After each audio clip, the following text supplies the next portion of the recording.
नमस्कार प्रेक्षकांनो, लग्नानंतर होईलच प्रेम मालिकेच्या पुढील भागामध्ये बघायला मिळणार आहे. काव्या वसुंधरा आणि रम्याला वॉर्निंग देत असते आणि म्हणते, यापुढे जर यांनी काही उचापत्या केल्या तर माझ्यासारखं वाईट कोण नाही आणि मी ह्यांना सोडणार नाहीये. आता मात्र सगळं ऐकून घ्यावं लागते.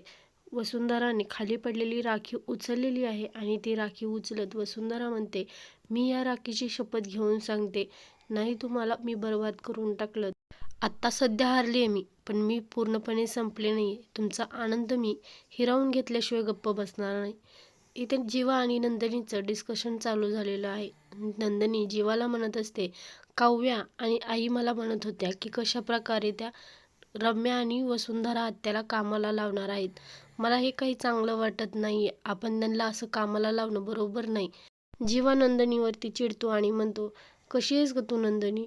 ज्या माणसांनी तुला जखमा दिल्या, ज्या माणसाच्या वागण्यामुळे तुझ्या आतल्या जखमा अजून ताज्याच आहेत, त्या माणसांसाठी तुला वाईट वाटतंय, ज्यांनी तुझं आयुष्य बर्बाद केलं.